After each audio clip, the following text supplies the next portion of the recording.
Hello, everyone. It's Jerry at the Fledge. Welcome to another episode of Every Damn Day. And today we almost got derailed, but our good friend, our new friend Ryan came in and saved the day. Good evening. How are you? I am great. Good evening. You are the first person to ever say that on Every Damn Day because it's Really? been with this your episode Oh, so, and 148, okay. Okay. and we've done it at 2 p.m. every single other time. Awesome. So welcome and thanks for saving the streak. And I Yeah. kind of like this Sunday evening vibe. I might change the Sundays to be in the evening. Yeah. So Sunday evening's pretty good because everybody's hopefully got all their work done from the weekend and they're trying to unwind and relax before they got to go back to work. yeah, and we're taking down the Super Bowl ratings right now, I think too. Yes. So that's Yeah. good. So not bad. Taking on the Super Bowl in our first Sunday evening show. So a couple days ago, I had a guy on that was visually impaired, and we decided we're going to start describing ourselves before we get into the show. Okay. And I'm going to start out. I'm Jerry. I've got brown hair and brown eyes, and I'm wearing my headphones, and I'm sitting in front of a tapestry in the Fledge's sound booth, and I'm wearing a T-shirt that supports something we like, and that's to make space for others. So, yeah, that's me. You mind Yeah. describing yourself, Ryan? My name is Ryan. I'm wearing a Michigan State stocking cap, wearing a white T-shirt in front of a curtain in my kitchen, and I could probably stand to lose a couple of pounds. So, Giannis Jackson is saying hello to us real quick. So I'll Hello, Yanis. Good to see you. acknowledge, acknowledge her. So, why don't you tell us about yourself and about some of your projects you're working on? Well, like I said, my name is Ryan Smith. I've lived in the Lansing community my whole life, which is 43 years. I now live in East Lansing with my wife and two young kids. Uh, I enjoy the area. I've stayed here. I didn't go off to college. I actually grew up in the small town of Williamston, and I graduated from Williamston, and then I attended Michigan State University. I have, in terms of employment, I've always been self-employed. I've been an entrepreneur my whole life. I started off with building an eBay business back in the late 90s, early 2000s. Currently speaking, we're in real estate. We own real estate in three states, Michigan, Illinois, and Florida. And I'm actively looking for investment possibilities. So if anybody has a great investment idea, feel free to reach out to me. So, let's start right there. When you, what do you look for in an investment? Since we're I on mean, entrepreneurialism for a second. well, usually I'm always looking at return on investment. How much money do I have to invest, and what is my return, whether that's in the short term or long term. That's what I loved about real estate. Is I got into real estate right after the bubble bursted back in 06, 07, 08, and it was like Christmas morning, for a kid. I mean, there was so many mega opportunities to buy property. I wish more people had the opportunity to buy property at some of those prices because it was kind of like a once in a lifetime situation.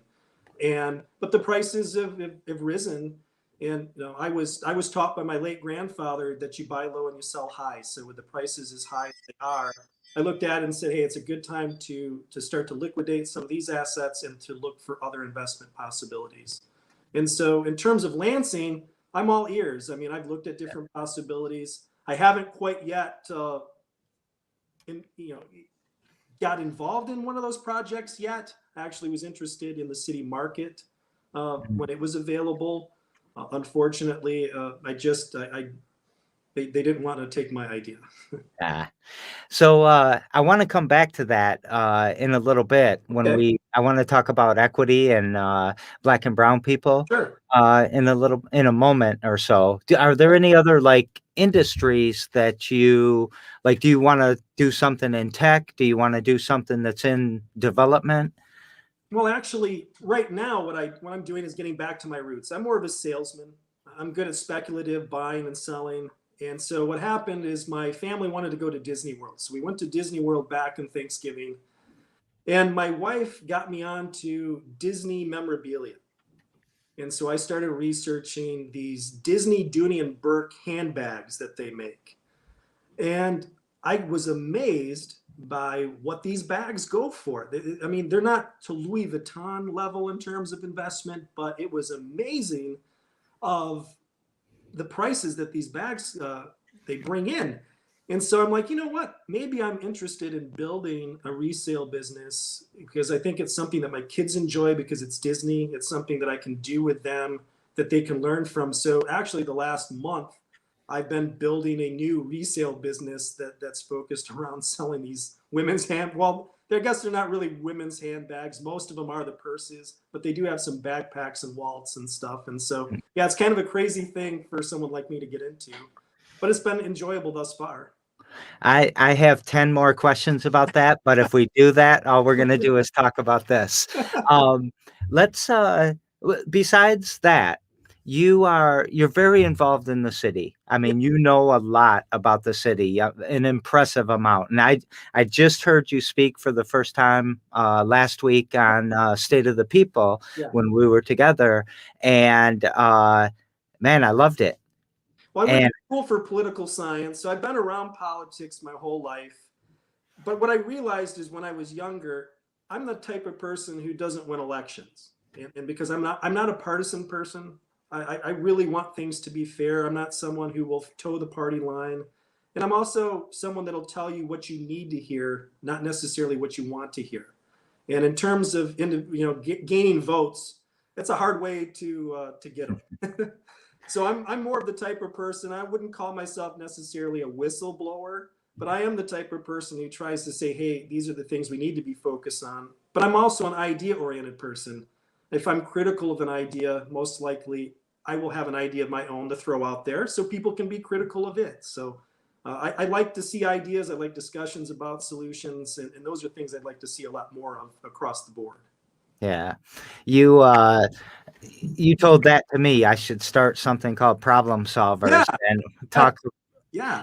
and I love that idea. I am Yeah. definitely trying to figure out how to do that. Well, we talk a lot about the problems. I go to a lot of meetings, and it's always about these are the problems. And I'm like, okay, I think everybody kind of knows the gist of a lot of the problems that we have. But when it comes to the end of the day, we're going to have solutions to solve those problems. And so we need to be able to create the infrastructure so people feel comfortable to submit those ideas without the fear of ridicule. Because I think a lot of times people are apprehensive to put themselves out there because, okay, what if people don't like my idea? What if I throw my idea out there and then people are attacking me?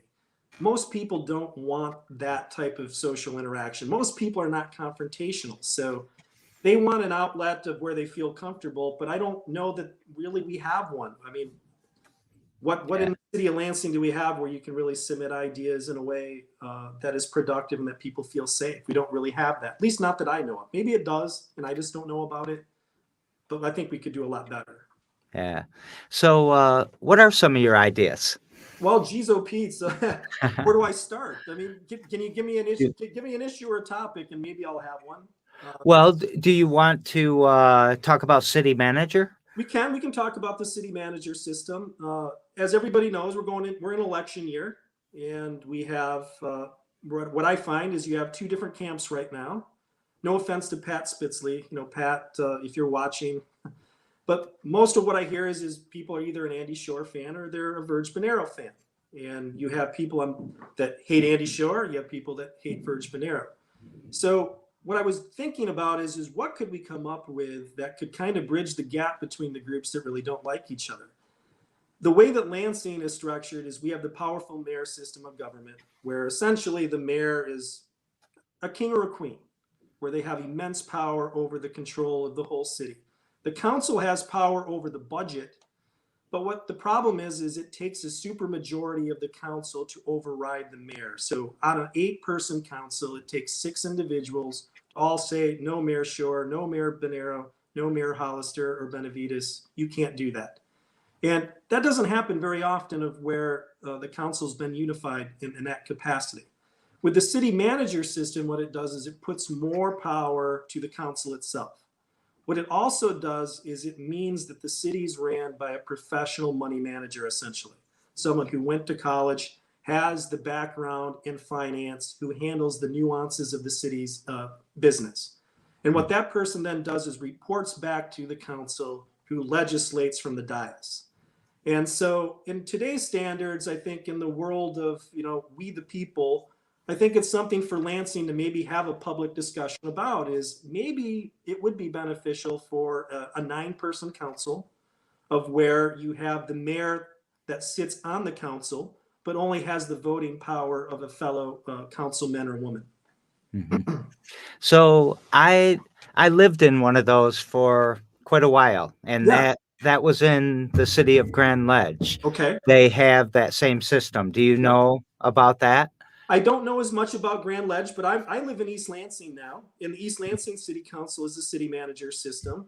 And what I always will say is, I'm going to be honest. Any system, no matter what we do, is only going to be as good as the people that are in the system. So even if we were to switch over to the city manager system, it doesn't mean like this immediate utopia is going to spring up and all of our problems are going to melt away. What it does is it means that we're not necessarily being ruled by one person with extreme power. We're going to be ruled by 9 people. You're going to have the city attorney, you're going to have the city manager, who then report back to the council as a whole. So I think it gives more power to the people, because you have 9 individuals representing their best interest instead of just one. Yeah.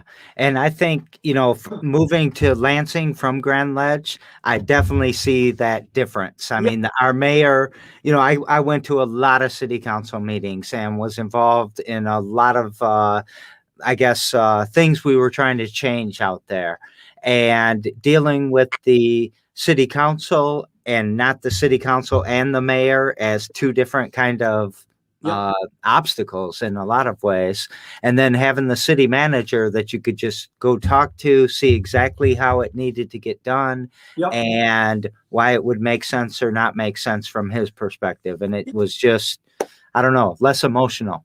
Yeah, I mean, the other thing that people have to understand is the politics that go into it. The mayor of Lansing is always going to be in the mix for higher offices. When you're the mayor of a capital city like Lansing, jumps to whether it's federal office, whether it's governor, those things are always in play. And so what happens is you find that leadership is sometimes very conservative in terms of how they want to progress, because the last thing people want to do is fail. Even though failing, I mean, Thomas Edison had to fail how many times before he invented the light bulb? But politics is different, because all it takes is for you to fail one time, make one mistake, and you're toast. Everybody piles on, everybody wants you out. And that's one of the obstacles I see in Lansing, especially on the financial side, is a lot of these issues have been a problem for a long time. There have been people like me who've been blowing the whistle for a very long time, but they keep kicking the can down the road. And a lot of that's because the solutions are not easy. The solutions are going to anger and upset a lot of people. And nobody wants to spearhead those discussions where people are going to be upset. Everybody wants to try to make people happy, because happy people vote for you. And when they vote for you, it opens up a lot of doors. Yeah. I mean, so how do we get the people to come together? A people's assembly? I think I see a lot of positive organizations that are forming. The one downside of Lansing, one of the downsides of Lansing is we don't have enough universal citizen advocacy. We have a lot of groups who are kind of very specialized in the missions that they have and what they're trying to do. But when it all comes down to it, at the end of the day, it takes numbers. The city council, the mayor are going to respond to groups of individuals who come together that have power. So if you only have 10 or 20 people, yeah, they're going to look at you and say, okay, yeah, okay, you're on the radar, but you're not scaring me yet. But if you come with a group of 500 people or 1,000 people, all of a sudden, hey, these people are for real. These people can impact my ability to win an election. These people can make my life very difficult. We used to in Lansing have the Lansing Neighborhood Council, which was a kind of a United Nations for neighborhood groups that existed, which I thought was very productive, because there are a lot of neighborhood organizations in Lansing. And what happened is it kind of, by design, got torpedoed, of where then people fractured. And what happened is then when people fracture, is you're then worried just on your neighborhood. The other thing that they did too is they created that neighborhood grant system and concept where neighborhood groups could file for money, which is a good thing for the neighborhood groups. But when you're getting money from the city for, you know, your community picnic or your renovations in your neighborhood, what happens is you become less likely to speak out on things, especially things that don't involve your neighborhood, which is what, you know, the city enjoys. Any government agency likes. They want as less the least amount of pushback that they can get. So we would have to come up with a way to try to re-sew up all these organizations, which is difficult, especially in this Hatfield and McCoy's time of the time in our lives of where everybody's at odds with each other. And I always tell various groups, I said, politics is fickle. On one issue, you might be in totally disagreement with another organization or another individual, but then on the next issue, you guys are teammates, absolutely on the same team. So that's why I always tell people, I said, don't Chernobyl each other, you know, don't torpedo each other too personal, because what happens then is you create bad blood and bad feelings, and then it hurts your ability then to be able to get help on the next issue. Yeah. I always think if you can't re-engage, you've just lost something valuable for life. Well, yeah, that Yeah. in most of our relationships in life, we don't deal with in an absolutist mindset, whether it's my wife or my kids or my parents or my neighbors or whomever. I don't look at them and say, you have to agree with me 24 hours a day, 7 days a week, or I'm not dealing with you. But in politics nowadays, it seems like we have fallen into that rut. And I think social media has made it easier to do, of where now that's what a lot of people settle for. They only want to surround themselves with people who think exactly like they do. And then when they're challenged, then then you get labeled A, B, and C. And then what happens is we just start talking to each other. We start yelling at each other, and we don't make any progress. No progress is made, and in a lot of issues, we haven't made any progress because we're too busy yelling at each other instead of listening to each other. What do you think drives you to think about this all the time and to be involved all the time? My kids. Uh, One of the things I do regret as a young person was staying here, and it's not that I don't love this area, but in terms of career and opportunities, Lansing in our area doesn't have the things that a lot of other areas in our country do. And my son's now 9, so he's halfway to being an adult, of where he's going to go out and start his life. And I'm a father, and hopefully, maybe someday a grandfather. And it's important to me. I want my kids to be able to chase their hopes and dreams here in Lansing, because I don't want them to have to go to New York or to Los Angeles or to Paris or wherever else. Because if they go there, I'm not going to see them. I'm not going to see them as much. And so I'm kind of selfish in that way. So it's like, hey, if I can make those things happen here, my kids will stay here. Or at least I'll have a better opportunity to sell them to stay here so I can see them. Yeah. So, is there something you do every damn day to kind of push that forward? I try to every damn day send an email out or text message out to people on a wide variety of issues and say, I think this is what we should do or should not do. I also try to reach out to people who I see doing well in our community and give them words of encouragement, because I think that's something that we don't do enough. Sometimes it's just sending an email saying, hey, well done, nice job, keep up the good work type of stuff. Because as an advocate, it can be lonely. You know, it can be lonely out there. Some people are going to like you, some people are going to hate you. And so I'm like, you know what, how would I like to be treated? You know, and so I try to do my best to, when I see people doing good work. And sometimes it's people that I might not necessarily agree with. They might be working on an issue that I totally don't agree with what they're doing, but I love the fact that they're involved. The fact Yeah. that they're involved is productive. I like that, because I love robust discussions about issues. I think that's how we find progress. Yeah, I like it a lot. It's can you give an example of if it's not too much of Phoenix, an issue that you sent to somebody? well, right now, the last few days, with the really cold weather that was coming into Lansing, this was an idea I had a couple of years ago, and I reached out to some individuals in the homeless community that work with organizations about creating an extreme weather policy, of where when the temperature gets to a certain temperature, cold or hot, that facilities would automatically open up and allow people to come in and get warm or get cool. And so I sent messages to city council members. I sent an email to the mayor saying, hey, I cited some examples out of Philadelphia, out of Chicago, and said, hey, I think this is something that we should consider doing right here in Lansing. So whether or not it goes anywhere or not, I don't know. I reached out to some of those advocates too and said, hey, you guys need to be the ones to really spearhead it, because this is your line of work. This is what you do. You have a lot more credibility on the issue than some guy that that doesn't deal with it on a day-to-day basis. So, but that's Yeah. what I've been working on the last few days.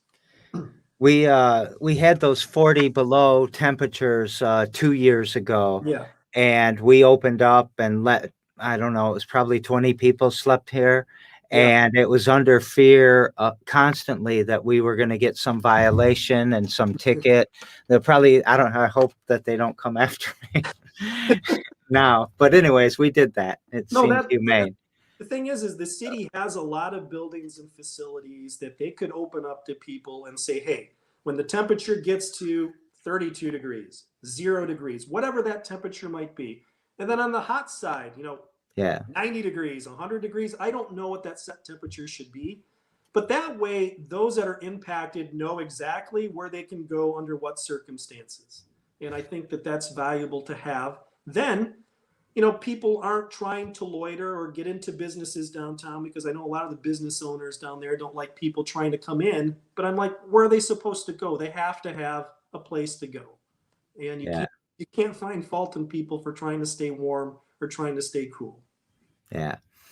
So we daisy chain the shows together, and yesterday on the show, speaking of homeless people, must have been a great lead in. We had Brent from Loaves and Fishes. They're a small shelter in Lansing, about 10 beds, I think, is what, or 14 beds maybe total. And he wanted me to ask you a question, and the question is, what was your biggest obstacle, and how'd you overcome it? I learned about politics at a young age, whether it was in school. The most I learned was through my athletic pursuits. And the biggest obstacle I faced is I moved as a kid. Starting my sixth grade year, I moved from Mason to Williamston, small town Williamston, Michigan. And when I got there, I didn't realize how strong the politics were there. I mean, it was a place that was very favoritism driven. And at the same time, I was a very good hockey player. I ran into politics in terms of my hockey career, and I was in a really bad way. I really was struggling. I went from being the most popular kid in my school to maybe the least popular kid in the school. And I was really struggling. I was wrestling, and we were wrestling at Hazlitt. And this kid, he was just beating the hell out of me. And I was down 10-0 at the end of the second period. And I remember my coach saying, well, just don't get pinned. Well, I saw my old hockey coach who really pissed me off, and it made my blood boil. It really did. It really upset me. And I remember I just got super intense, and I told my coach, I'm going to pin the son of a bitch. And so I went out there and I took the top, and I did. I pinned him within 15 seconds of the third period. In that moment for me, I realized that I could take the things that upset me or hurt me in my life, and I could use them to fuel my pursuits. And that was, and from that moment, my my life improved immensely from that moment. Really did. Um, so I'm going to just show you. I'm blown away a little bit. This is Mark Paletti, and he was talking a little bit earlier about maybe the system of predatory capitalism is a huge part of the problem. But the real reason that I put that up is he was on the show a couple days ago, Okay. and he wrestled for Montrose in the 70s. I Okay. wrestled for Lansing Eastern in the 80s, and you Okay. must have wrestled for Williamston in the 90s, huh? Yep. Yep. So just wanted to put three wrestlers up there to so the bond is real. Yeah, yeah. Wrestling, I did a lot of different sports in my life, and I will be honest in saying wrestling was the one I liked the least. Was it? I really did. I mean, I cut weight a lot. so that made it not as much fun. And I was a hockey guy, and I was trying to replace hockey with something, and that was my dad's doing. So if my dad's watching, I mean, it's kind of his fault. He pushed me towards wrestling, and it's hard to replace things that you really love with something else. It was always going to be a tough sell, but I did it. Yeah, I did it, and but it did teach me a lot about life. And that moment, like I said, was an important moment in my life. That's when I Yeah. realized that, okay, all the things that are making me angry and mad in my life, I can use positively, and it certainly has done me favors since then. Yeah.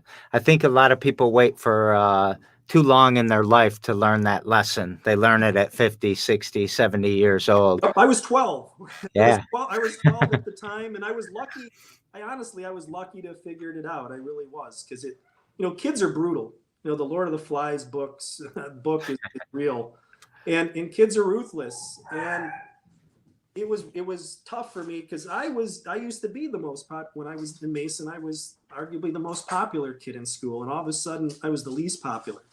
And what it also did, it taught me that some of the behaviors that I did when I was the most popular kid were not appropriate and not acceptable either. So it really helped ground me and make me a better individual. And that's something I'm extraordinarily proud of, is that Yeah. just growing as a human being. Yeah. Um, Tomorrow on the show, and I have never said her name out loud until tonight.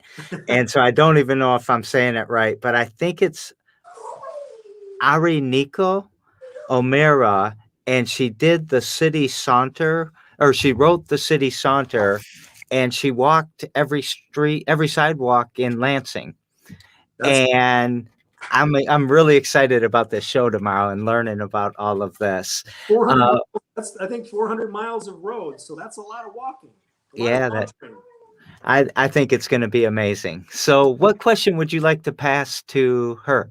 I would ask her, is how many times did she trip and fall on the uneven side? Do you walk a lot in Lansing? I don't anymore. I don't anymore. I used to walk a lot. I used to live in Printers Row in downtown Lansing, and I would walk downtown to meet friends, to go to lunch, go for breakfast. I actually miss those days of being able to do that. So the sidewalks in our neighborhood weren't too bad, but I hear the horror stories all the time of people that are really struggling with the conditions of the sidewalk, especially people that are handicapped, and Yeah. it's a sad issue. I know what you meant as soon as you said it though. I took a year and only used public and that's the best part of the show probably actually is the cat. Um Yeah. Everyone's like, "Oh, the cat." We get a ton of comments now. Um the so I took this year and used the bus and I'd Uber and stuff like that too, but didn't use a car.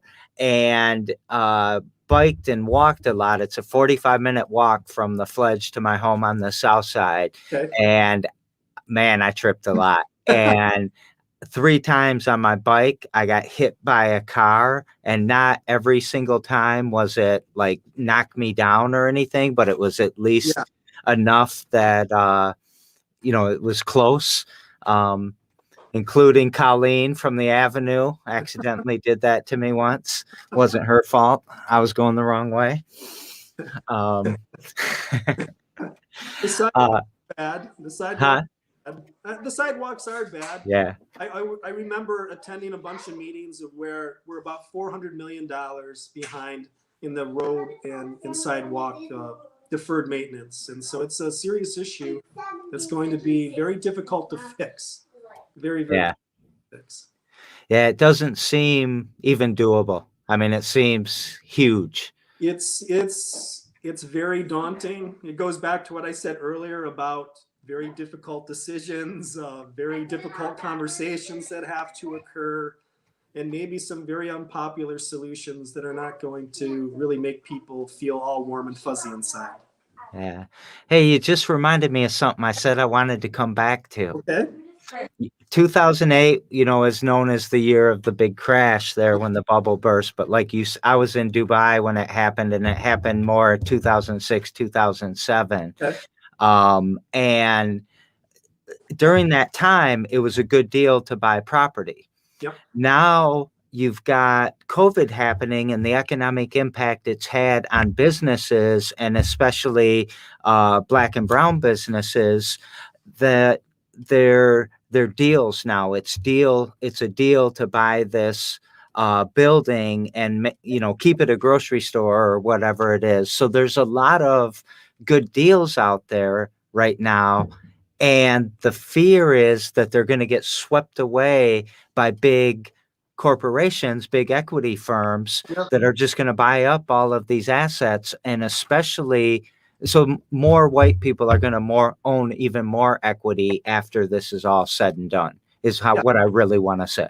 Yeah, that's true. One of the biggest issues that I have is the way that our credit industry functions. I think I always tell people of color that the place they get fucked the most is in the lending industry, especially poor people, because the richest people are able to borrow money at a 0, 1, 2% interest rate, and they can get large sums of money to be able to invest in businesses, whereas poor people don't have access to money often, and if they do, it's at 9, 10%. You have credit card interest rates for people that are in the 26, 27 to 35% interest rates. And so let's say I am a young person of color and I'm looking to start a business and I don't have a lot of equity. How can I get started? I can't borrow the money. Even if I can, I'm paying out the yin yang in interest rates. I can't compete with the jackass who's getting 1 and 2% interest and has tons of money to blow.